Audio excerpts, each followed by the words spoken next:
Bonjour à tous et à toutes qui êtes avec nous ce matin sur ce live ou qui nous rejoignez par la suite en replay. Je suis Julien Duhaubois, je suis le Chief Revenue Officer chez Global. Nous sommes spécialisés en cross-border e-commerce et donc nous aidons les marques à vendre plus à l'international. On organise régulièrement des retours d'expérience comme celui-ci et j'ai le plaisir aujourd'hui d'être accompagné par Émilie Afonso, qui est la directrice marketing et e-commerce de Sabre Paris. Alors Sabre Paris, Émilie va vous en parler plus dans un instant. C'est 30 ans de savoir-faire français et puis une décision prise il y a 2 ans qui a changé pas mal de choses. On y revient dans un instant. Peut-être juste un tout petit peu de housekeeping avant. Nous sommes partis pour les 25-30 minutes ensemble. Vos questions sont les bienvenues à tout moment sur le chat et on aura une session de questions-réponses à la fin pour avoir le temps de les traiter. Émilie, merci encore d'être avec nous ce matin et si ça te convient, je te laisse te présenter et nous présenter Sabre également. Merci à toi, je suis ravie d'être là avec vous. Donc Émilie Afonso, j'ai rejoint Sabre Paris il y a environ 5 ans en tant que directrice marketing et e-commerce pour développer justement toute la partie B2C de la marque. Donc Sabre Paris, c'est une maison française qui a été créée en 1993, donc il y a plus de 30 ans, par un couple fondateur, Francis et Pascal Gelb, avec l'objectif de dépoussiérer les arts de la table. Et donc, c'est une entreprise qui est spécialiste des couverts de table qu'on assemble à la main dans notre atelier en région parisienne. Et donc, avec un positionnement qui a toujours été un peu décalé dans les arts de la table, qui parfois sont un peu traditionnels. L'idée, c'est justement d'apporter toujours de l'élégance, mais aussi de la couleur, de la bonne humeur à table. Et donc, d'associer à la fois la qualité, le savoir-faire français et européen avec toute la créativité, de la couleur, des motifs. Voilà, c'est vraiment ce qui fait la force de Sabre aujourd'hui. Bon, génial et beaucoup de chiffres à l'export. On va avoir l'occasion d'y revenir. Tout à fait.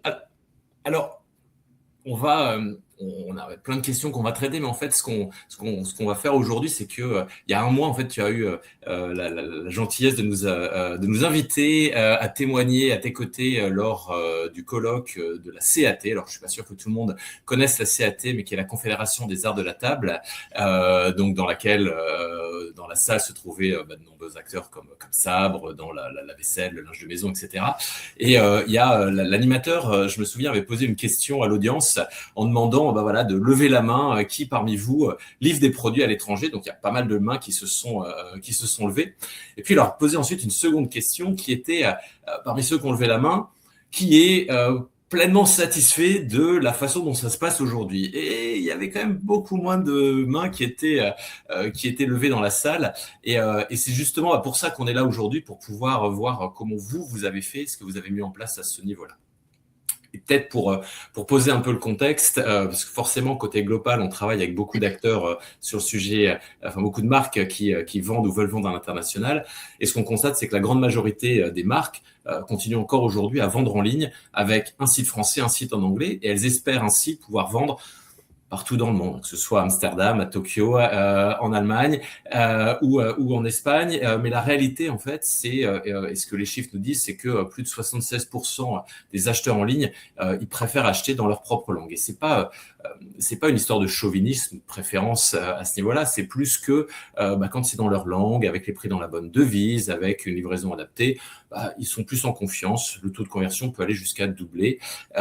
Et ce que l'IA vient changer, c'est justement là où il y avait pas mal de freins, on peut aller beaucoup plus vite désormais, avec des ressources aussi, avec beaucoup moins de ressources que par le passé. On va y revenir. Sabre, on se disait 90% à l'export. Vous étiez déjà connu à l'étranger quand on a commencé à travailler ensemble. Mais ici, on parle de quelque chose de différent. Tu peux nous en parler ? Alors complètement, c'est exactement ça. C'est assez différent alors, avoir de la notoriété et avoir une vraie infrastructure commerciale à l'international, c'est vraiment 2 choses très différentes. Avant Global, on avait un schéma qui était assez similaire à ce que tu décrivais, c'est-à-dire qu'on avait un site en français, un site pour les États-Unis, un autre pour le Royaume-Uni, et puis pour tout le reste du monde, on avait un site en anglais qui était générique, pas localisé, avec des prix en euros, avec des frais de port qui n'étaient pas du tout adaptés. et pas de campagne marketing vraiment ciblée pour atteindre tous ces clients. On avait déjà eu depuis quelque temps l'expérience positive du lancement des sites US et UK avec des résultats qui ont été assez rapidement assez forts. Et donc, on avait Mhm. aussi en parallèle la volonté d'accélérer en Europe parce qu'on sentait qu'il y avait un potentiel assez important en Allemagne, aux Pays-Bas, en Espagne, en Italie. On n'était voilà, juste pas vraiment équipés pour les adresser correctement. Et donc, vous aviez, en dehors de ces marchés, vous aviez votre site en français, site pour les US, site pour le UK. Mais donc, concrètement, en dehors de ces trois marchés, comment vous gériez les ventes? Alors, historiquement, Sabre, c'est donc une PME qui a été rapidement orientée vers l'international avec beaucoup de B2B et de wholesale notamment. Donc, on réalisait déjà, comme on le disait en introduction, plus de 90% de nos ventes à l'export. On était notamment très présent aux États-Unis, en Corée également via des distributeurs. En revanche, en Europe, hors France, les commandes arrivaient de manière assez organique, c'est-à-dire que c'était notamment via la visibilité que nous donnaient nos revendeurs wholesale ou nos clients B2B, comme par exemple le CHR. On avait donc vraiment le besoin d'accélérer sur ces marchés avec la contrainte d'avoir une petite équipe, donc pas forcément de ressources pour déployer autant de sites que de marchés visés. Donc, il nous fallait, l'enjeu, c'était vraiment d'avoir un outil facile à mettre en place et facile à administrer ensuite pour une petite équipe, pour localiser sans avoir non plus de gros budget. Ok. Donc ça, c'était le constat. Et comment tu passes de ce constat au lancement? Je crois que c'était 5 marchés que vous avez lancés donc en même temps. Si tu peux nous Exactement. expliquer. Exactement, 5 marchés. Alors, ce qui m'a d'abord frappé, c'est la rapidité qu'on n'avait pas du tout anticipée et qui était qui contrastait avec les expériences qu'on avait eues précédemment avec les US et le UK. Parce qu'on a commencé d'abord par configurer avec les équipes globales le moteur de traduction avec le ton de la marque. Chez Sabre, on a un univers qui est fort, j'en ai parlé tout à l'heure, avec une direction artistique qui est vraiment exigeante. On est chaleureux, mais on n'est pas familier. On ne tutoie pas nos clients. On a certains noms de collections de modèles qui ne se traduisent pas. Donc voilà, on a mis tout ça dans l'IA. Et 2 semaines plus tard, on avait 5 sites européens qui étaient en ligne, en allemand, en espagnol et en néerlandais, avec les bonnes redirections, avec le bon référencement. On a effectivement fait une relecture humaine, à la fois nous et les équipes globales, Mhm. a posteriori, mais vraiment l'IA a permis d'accélérer le travail et surtout de lancer 5 marchés en même temps, en fait. C'est ça qui a été assez surprenant. Alors, effectivement, et ça a été, comme tu disais, assez rapide, 2 semaines pour 5 marchés. Ça vaut peut-être le coup que j'apporte un petit éclairage ici, parce qu'on nous pose souvent la question, quel va être le délai, combien de temps ça va prendre. Alors, qu'est-ce qui fait que c'est possible, en fait, d'aller aussi vite sur du lancement de différents marchés aujourd'hui avec des technos comme les nôtres? En fin de compte, évidemment, côté global, on a construit tout un process qui s'appuie fortement sur de l'IA. Si on prend la traduction, et on parle souvent de la traduction parce que c'est la partie visible, on voit les mots changer, dans une langue différente, ce n'est évidemment qu'une partie de ce que l'on fait. Mais si on prend l'IA, tu parlais de votre image de marque, votre tone of voice, etc. On va reprendre en fait, on va appliquer votre ton, pardon, les glossaires, etc. Donc on va vraiment pas être sur une traduction mot à mot. Mais une fois que tout ça est configuré, il y a des règles qui vont pouvoir être répétées et on va pouvoir comme ça répéter différents marchés très simplement. C'est très différent en fin de compte du modèle traditionnel qui lui, en fait, ce qui freine habituellement, c'est l'accumulation d'un côté des tâches à mener. Il faut traduire, il faut adapter le layout du site, il faut prévoir le SEO. Donc d'un côté, une accumulation de tâches et de l'autre côté, de multiples acteurs, que ce soit les traducteurs, les équipes techniques, etc. Donc ça, c'est vraiment ce qu'on vient simplifier et ce qui vous a permis d'être aussi rapide. Donc on a parlé de ça, de cette rapidité. Tu as évoqué aussi la relecture, etc. Ça m'intéresse de t'entendre sur la qualité. Donc au-delà de la rapidité, en termes de qualité, quel est ton retour? Alors ça, c'était vraiment notre crainte principale, en fait, quand on parlait d'IA et de traduction automatique. On voulait vraiment un rendu qui respecte l'image de la marque. Donc, on a effectivement fait une relecture. On a eu un retour de nos équipes qui parlent parfois ces différentes langues qui validaient la traduction. pour nous, ce ne sont pas des petits détails. C'était vraiment important d'avoir un site qui était local, qui respire pas la traduction automatique. En fait, c'était vraiment un objectif premier et qu'on ait une vraie présence locale. Pour moi, c'est vraiment ça la différence entre un site traduit par une IA automatiquement sans relecture et cette version globale avec qui on a travaillé. Merci pour ce retour.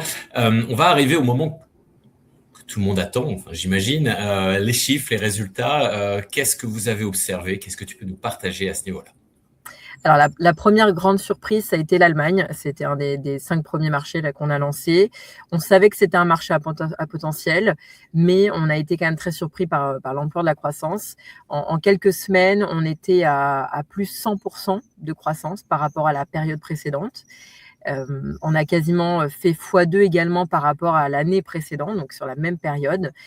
Donc ça, c'était vraiment assez impressionnant et aussi rapidement sur un marché en plus qui existait déjà. Et là, c'est vraiment ça montre vraiment qu'on ne lui donnait pas les bonnes conditions pour acheter, en fait. À partir du moment où on a donné les bonnes conditions, on a vu tout de suite ces résultats-là. Et sur les mois qui ont suivi, on a continué à avoir une forte croissance à 2 chiffres. Et c'est une croissance qu'on a également retrouvée sur les autres marchés qu'on a lancés européens avec Global. Ce sont des chiffres effectivement très intéressants, très impressionnants. On aura l'occasion d'y revenir un peu après. Vous avez fait aussi du paid marketing, notamment lancer des campagnes Google. Comment ça s'est passé à ce niveau-là? Alors, c'est vraiment là où les choses ont vraiment accéléré parce que jusqu'à maintenant, on avait donc le trafic organique qu'on convertissait mieux, du coup, en ayant la bonne traduction et un site localisé. En revanche, là, avec la partie paid marketing, ça s'est vraiment accéléré. Donc, Global gère des campagnes Google Shopping localisées qui sont incluses dans la prestation. Donc, le modèle est assez simple. Si le marché performe, on investit davantage. Sinon, on ajuste les budgets. C'est complètement aligné avec nos intérêts. Et ça a permis vraiment de donner beaucoup plus de visibilité à ces sites et à notre notoriété de marque localement. Oui, ok. Ok, et je vais anticiper peut-être ici une question, on n'a pas encore eu d'ailleurs, il faut rappel le chat si vous souhaitez nous envoyer des questions, et anticiper une question de la salle, celle qu'on l'a vue lors du colloque, qui était est-ce que ces chiffres, est-ce que ces performances sont réplicables chez une autre marque, donc là avec le recul qu'on a et les centaines de clients qu'on a pu accompagner, le succès tel que vous l'avez connu, et ces chiffres sont effectivement, votre performance est très solide, c'est pas le fruit du hasard, c'est vraiment une accumulation de plusieurs facteurs. Bien entendu, vous avez un super chouette produit. Si vous vendez vous vendiez les mêmes couverts que tout le monde, c'est forcément aussi moins impactant quand il s'agit de percer à l'international. Il y avait une demande latente pour vos produits ou ce type de produits sur les différents marchés que vous êtes allé capter sur ces différentes zones géographiques. Vous avez joué le jeu à fond. Là, on vient de parler des campagnes paid marketing. Vous avez investi. Quand ça fonctionnait, vous avez investi plus pour aller plus loin, etc. Et puis, l'IA est venue ici vraiment permettre d'amplifier tout ce que vous vouliez faire. Vous vous concentrez sur votre marché domestique et l'IA va permettre de répliquer automatiquement tout ça dans les différentes langues. Et c'est la combinaison de ces facteurs qui fait qu'à un moment donné, ça a pris et ça vous a permis d'accélérer très fortement. Si on prend en dehors au-delà des chiffres, et on s'intéresse aux opérations, vos opérations, votre quotidien pour vos équipes, qu'est-ce que ça a changé concrètement, ce passage à l'échelle sur l'international? Alors, ça a changé beaucoup de choses et la meilleure façon de l'expliquer, c'est vraiment dire ce qu'on ne fait plus. C'est-à-dire qu'on ne se demande plus quelle est notre roadmap, comment on va ouvrir un marché. Aujourd'hui, on se demande plutôt lequel on ouvre en premier, comment on s'organise. C'est vraiment un changement d'état d'esprit total. Avant, un nouveau marché, c'était tout un projet, c'était des réunions, une localisation de site, un budget, des délais, c'était quand même beaucoup plus conséquent. Aujourd'hui, c'est beaucoup plus rapide. La question, c'est quand est-ce qu'on lance les traductions sur ce marché, on configure les DNS, c'est vraiment une question de quelques jours. On relie avant mise en ligne. Voilà, c'est vraiment hyper rapide. Ça libère de l'énergie, du temps, de la créativité et du budget aussi pour d'autres projets. Ouais. Vos équipes peuvent faire plein de choses et pas Exactement, besoin de s'occuper d'aller traduire le site, l'adapter pour tel et tel tout à fait. pays. Donc ça, c'est génial. Donc ça, c'est pour ton équipe. Oui. Et si on s'intéresse aux clients finaux, prenons l'exemple de l'Allemagne, qui est un des marchés que vous avez couvert. Qu'est-ce qu'un client allemand vit aujourd'hui qu'il ne vivait pas avant quand il interagit avec ta marque? Bah, c'est une expérience qui est totalement différente et qui est beaucoup plus personnalisée. C'est-à-dire qu'aujourd'hui, il arrive sur le site, il est automatiquement redirigé vers la version allemande. Tout est dans sa langue, les descriptions des produits, les filtres, les paniers, le checkout. Vraiment, il a une expérience complètement dans sa langue. Donc ça, ça change vraiment son expérience. Et sur les marchés donc hors Union européenne pour lesquels on exporte, on a les droits de douane qui sont calculés et affichés au moment du passage en caisse, du en caisse, pardon, au moment du check-out sur notre site. Donc là, il n'y a pas de surprise à la livraison. Le client paye les frais de transport avec les taxes inclus. Ça nous permet, nous, d'envoyer donc en DDP et surtout, bah, ça permet, encore une fois, de ne pas avoir de surprise parce que on a peut-être déjà vécu ça ou en tout cas, c'est quelque chose d'hyper déceptif de commander à l'étranger, puis de recevoir une facture de la douane où pour pouvoir récupérer son colis, on doit payer encore un supplément. Donc ça, c'est une expérience hyper négative qui vraiment dégrade aussi l'expérience de la marque. C'est vraiment une raison de plus jamais racheter sur ce site. Donc on a supprimé ça. Il y a plus de surprises de mauvaises surprises pour le client. Ouais, c'est génial et effectivement, ça fait partie des leviers. Alors, fonction, et je parle ici par rapport à l'audience, fonction des zones que vous adressez, les sujets sont plus orientés sur ces calculs tax duties, immédiatement ou par la suite. Et en complément, c'est sûr, quand vous avez la combinaison des deux, vous êtes dans la langue parfaitement et l'expérience est sans couture d'un point de vue passage en douane, c'est d'autant plus impactant. Donc, ravi qu'on ait pu vous aider sur ça aussi. On approche en douceur de la dernière partie de ce webinaire. Parlons un peu de l'avenir. C'est quoi les prochaines étapes pour Sabre? Bah, c'est plus de pays. Alors aujourd'hui, c'est vrai qu'on s'est Allez, beaucoup concentré sur l'Europe. On a encore ouvert, donc en plus de ces 5 marchés, encore plus de pays en Europe. Aujourd'hui, on souhaite s'ouvrir davantage au grand export. On a lancé par exemple tout récemment le Japon. Donc voilà, donc il y a pas mal de pays qui sont dans la roadmap et on a aussi envie d'accélérer en paid marketing puisqu'encore une fois, c'est vraiment le levier aussi qui permet d'accélérer sur ces marchés. excellent. Excellent ici et ravi de voir l'ambition d'aller sur encore plus de pays. Une question qu'on avait abordée en tout cas lors du colloque, c'était aussi est-ce que ma marque, elle est assez grande pour l'international? Alors, je vais te laisser, je vais te demander ton avis dans un instant, mais j'aimerais bien partager le mien en fait et celui qu'on voit au travers de nos différents clients, parce que en fait, la conviction qu'on a aujourd'hui, c'est que la taille, c'est plus le sujet en fait. Ce qui compte vraiment, et je l'évoquais tout à l'heure sur l'exemple de s'il y avait des couverts qui étaient les mêmes que ce que plein d'autres marques proposent. L'important, c'est d'avoir un produit qui peut plaire à l'international. Alors, ça n'a pas besoin d'être un produit unique, mais il faut quand même apporter quelque chose, un savoir-faire français, un design particulier, un positionnement tarifaire plus intéressant. Donc, en tout cas, il faut avoir quelque chose qui soit pertinent à vendre à l'international.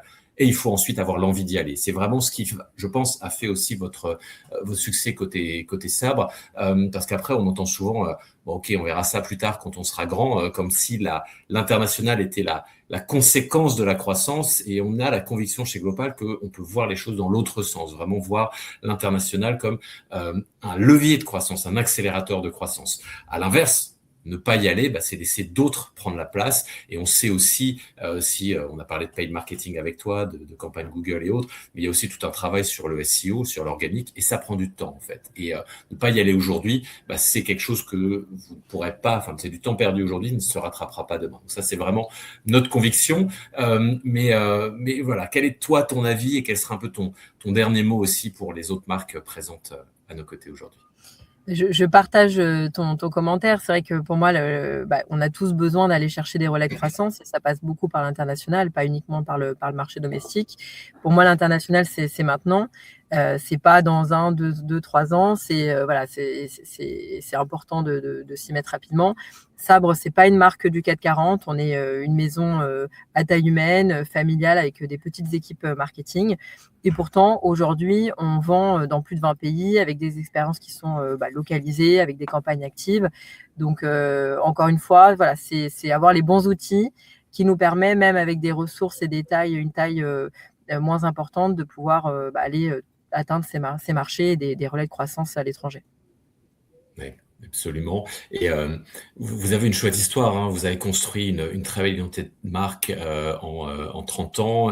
L'impression que j'ai aujourd'hui, c'est que l'IA vient vraiment amplifier en fait tout ça et transportant cette identité de marque et en l'adaptant, la localisant dans chacun des pays. Et dans un sens, c'est le rôle de la technologie ici, c'est vraiment de mettre en valeur ce que les marques ont de meilleur et leur permettre d'aller adresser des endroits, des marchés où elles ne pouvaient pas encore aller. En tout cas, c'est ce qu'on a le plaisir de faire avec toi et tes équipes côté Sabre. Encore une fois, merci, un énorme merci, Émilie, d'avoir pris le temps de partager le retour d'expérience. Si ça te va, on peut rester peut-être juste encore quelques minutes pour prendre quelques questions de la salle. On en a assez peu ce matin, donc ça devrait être assez rapide ici. Alors, qu'est-ce qu'on a? On a Hortense qui nous pose deux questions. Donc, les marchés que tu avais lancés, Émilie, est-ce que c'était ceux que tu avais en tête au départ, ou est-ce que Global vous en a recommandé certains? Alors, c'était au départ essentiellement ceux qu'on avait en tête. Après, ce qui est intéressant, c'est que nous, on parle marché, Global parle langue. Et donc, en fait, ça nous a permis typiquement, par exemple, l'Autriche, c'était pas forcément un marché auquel on pensait, en tout cas, qui n'était pas dans notre priorité. Et pourtant, le fait de traduire en allemand, pareil, la Suisse a été aussi un exemple. On avait traduit le site donc en allemand, en italien pour adresser l'Allemagne et l'Italie. On avait déjà le français, donc la Suisse, voilà, avec ces 3 langues, on pouvait l'ouvrir assez facilement aussi. Donc c'est dans ce sens-là que Global nous a recommandé en fait des marchés supplémentaires. Génial. Et effectivement, pour compléter, on a régulièrement des questions qui nous sont posées sur quel marché adresser et autres. Bien sûr, on a des datas, on a des exemples de clients. La réalité, toutefois, c'est que on recommande plutôt du pragmatisme à ce niveau-là et de tester différents marchés parce qu'il y a souvent des surprises et d'une marque à l'autre, même des marques similaires, il peut y avoir des marchés qui performent, qui sont très différents. Donc si Hortense, vous avez cette question, vous souhaitez qu'on approfondisse derrière, avec grand plaisir, bien sûr. Hortense vous pose d'ailleurs une autre question. Les acheteurs allemands connaissaient déjà votre marque, vous avez dû travailler votre notoriété avant? Alors un peu les deux, c'est-à-dire que on avait quand même quelques clients localement. On avait déjà, c'est un marché qu'on travaillait déjà un petit peu avant, mais c'était une notoriété qui était faite de manière un peu organique avec le wholesale. On avait à l'époque un agent pour le B2B en Allemagne. Et donc, la notoriété qu'on avait, c'était celle des clients qui nous voyaient chez leurs vendeurs ou certains restaurants. Mais sinon, Sabre ne travaillait pas ce marché-là directement, en tout cas en B2C. Donc, on a dû en parallèle aussi, alors à la fois avec le paid media via Global, mais aussi nous, en interne, on a pas mal travaillé, notamment la presse, l'influence. Voilà, c'est vraiment une stratégie assez 360. Donc, donc pour résumer, on avait une petite notoriété, mais vraiment, il fallait qu'on la travaille et qu'on continue d'ailleurs de travailler aujourd'hui. Ok. Et merci pour ça. Amélie nous demande si vous avez pensé à faire la traduction par vous-même avant de vous lancer avec Global. Alors, c'était ce qu'on faisait avant de connaître l'outil. Mais en ayant la connaissance de Global, on a vite abandonné parce que l'inconvénient de la traduction par nous-mêmes, c'est que, alors oui, on peut passer par des agences de traduction. Déjà, il y a tout le travail d'extraire tous les textes du site, de pouvoir donc faire traduire, ensuite de importer ça sur le site ou de localiser à nouveau un site dédié. Donc ça, c'est à la fois du budget, des ressources, et surtout, c'est un élément qui est, on va dire, one shot. C'est-à-dire que l'intérêt aussi de l'outil Global, c'est que ça permet de faire le run. C'est-à-dire qu'aujourd'hui, on met une nouvelle campagne en ligne, on ne se pose pas la question il faut aussi traduire les textes de cette campagne en allemand, en espagnol, en italien, en portugais, etc., etc. Aujourd'hui, on a la version en anglais. Global traduit tout seul. On fait des repasses régulièrement et on réajuste si besoin avec les équipes de Global. Mais c'est une facilité qu'on n'aurait pas eu si on devait traduire à chaque fois tous les sites. Merci Émilie. Une autre question qu'on nous pose, les traductions sont-elles instantanées ou est-ce qu'il y a un délai de mise en place ou un travail de votre côté? Puis il y a une question, vas-y, traitons celle-ci peut-être déjà. Oui, alors c'est quasi instantané, c'est-à-dire que vraiment, quand on met donc la version, ça se base sur notre version en anglais. Et donc, quand on le met en ligne en anglais, c'est quasi instantané. On voit tout de suite la traduction. On relit, on réajuste si besoin, mais ça se fait. Il n'y a pas vraiment de délai de latence. Ok. Et la deuxième partie de la question était plus sur le SEO, SEO international. Est-ce que c'est le même fonctionnement? Enfin, qu'est-ce que toi tu as eu comme expérience là-dessus? Alors, ça nous a permis justement d'améliorer de manière naturelle notre SEO, parce que justement, ça permet de traduire tous les bons mots-clés, de traduire toutes les métadescriptions, etc. Donc, dans ce sens-là, on a vu, alors c'est pas quelque chose qu'on a vu tout de suite, forcément, le SEO, il y a toujours un petit délai, mais on a vu aussi que ça a amélioré tout notre trafic d'organique et de recherche de manière organique aussi.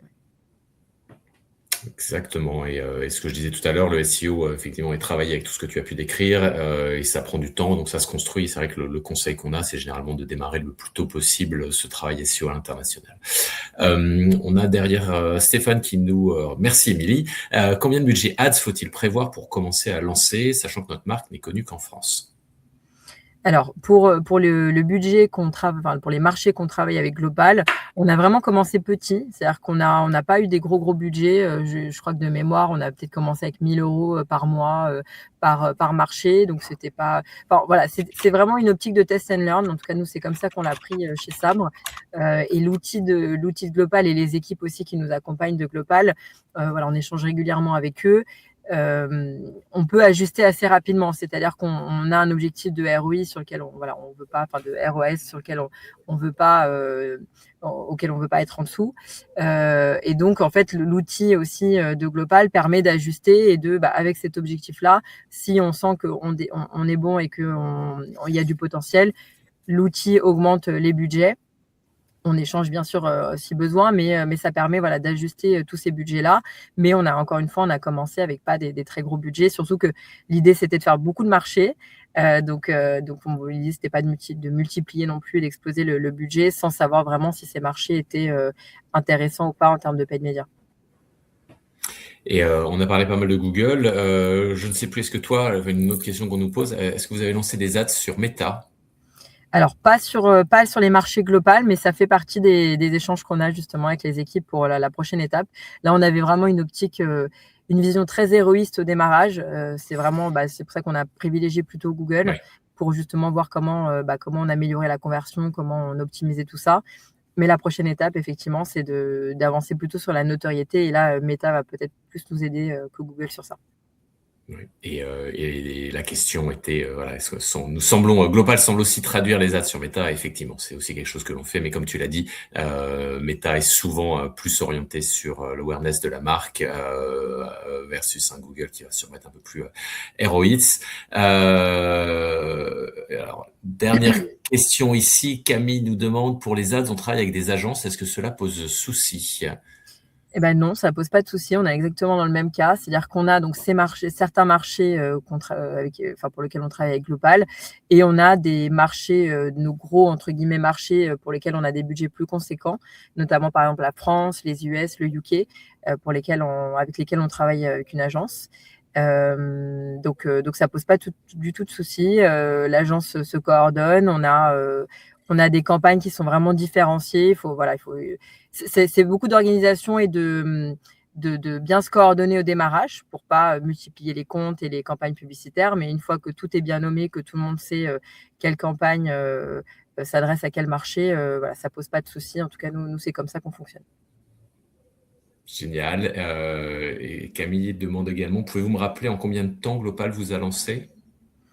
Alors, quand on a lancé les 5 premiers marchés, de mémoire, je crois qu'on a mis moins d'un mois. Je pense qu'on a dû mettre 4 semaines, quelque chose comme ça.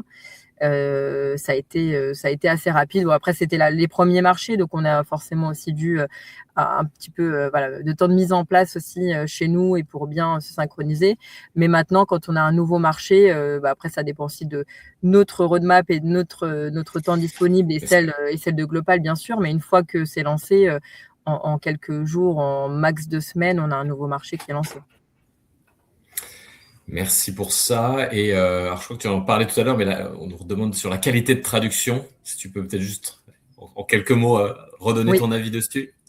Alors, donc l'IA permet d'avoir vraiment une base. Après, effectivement, il y a eu à chaque lancement de site, on a une relecture humaine.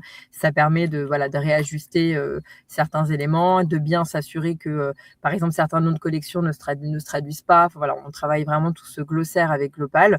Et pour le run, on continue à regarder régulièrement. Je dirais 90% du temps, c'est très bien traduit. On relit régulièrement avec des locaux. Et pour les 10% restants, ça fait partie du travail qu'on a avec les équipes de Global, de faire des relectures, de réajuster si besoin, parce que c'est un nouveau modèle ou c'est une nouvelle façon, un nouveau texte, etc., qu'il faut réajuster. Mais globalement, ça traduit quand même très bien.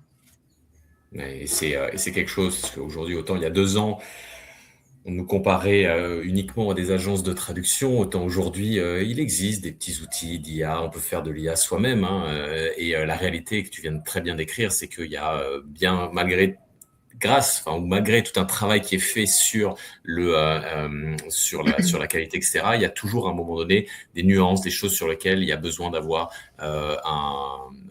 un œil expert, une expertise humaine, etc. Et c'est vraiment ce qu'on vient apporter en plus de l'IA, qui est au cœur du réacteur, mais qui ne fait pas tout. Merci beaucoup, Émilie. Je crois qu'on a utilisé les questions de la salle. Merci à tous et toutes de nous avoir écoutés ce matin ou en replay. Pas encore de prochaine date de webinaire avec les congés estivaux qui approchent, mais on sera de retour à la rentrée avec de nouveaux partages d'expériences et on sera ravis de vous partager tout cela. Émilie, merci et merci à à très toi. bientôt. À bientôt. Merci, au revoir. au revoir.